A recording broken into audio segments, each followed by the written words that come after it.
গুলি করে করে লাশ নামানো হয়েছে স্যার, কিন্তু গুলি করলে মরে একটা, আহত হয় একটা, একটাই যায় স্যার, বাকিটি যায় না। এটা হলো স্যার সবচেয়ে বড় আতঙ্কের এবং মানে দুশ্চিন্তার বিষয়। বৈষম্য বিরোধী ছাত্র আন্দোলনকারীদের লক্ষ্য করে গুলি করা নিয়ে সাবেক স্বরাষ্ট্রমন্ত্রী মোহাম্মদ আসাদুজ্জামান খান কামালকে জানাচ্ছিলেন ঢাকা মেট্রোপলিটন পুলিশের এক সদস্য। এমন একটি ভিডিও সামাজিক যোগাযোগ মাধ্যমে ছড়িয়ে পড়ে। 43 সেকেন্ডের ভিডিও ক্লিপটিতে দেখা গেছে সাবেক স্বরাষ্ট্রমন্ত্রী আসাদুজ্জামান খানকে ঘিরে দাঁড়িয়ে আছেন কয়েকজন পুলিশ কর্মকর্তা। তাদের সামনে এক পুলিশ সদস্য সাবেক স্বরাষ্ট্রমন্ত্রীকে মোবাইল ফোন থেকে একটি ভিডিও দেখাচ্ছেন। গুলি করে করে লাশ নামানো হয়েছে স্যার, কিন্তু গুলি করলে মরে একটা, আহত হয় একটা, একটাই যায় স্যার, বাকিটি যায় না।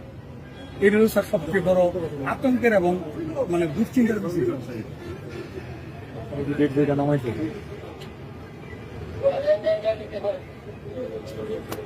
কত মোটা মোটা ঠিকই আছে, আমার বেল্ট ছিল আর নিচে প্যান্ট ছিল, পুলিশ হয়ে গেছে।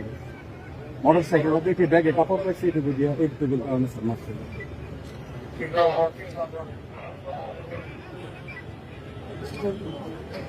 যে এই মুহূর্তে যখন 16 তারিখ করার সময় আছে, প্রথমে জমিয়ে বলে যেতে সুস্থ হয়েছিল, 16 তারিখের পর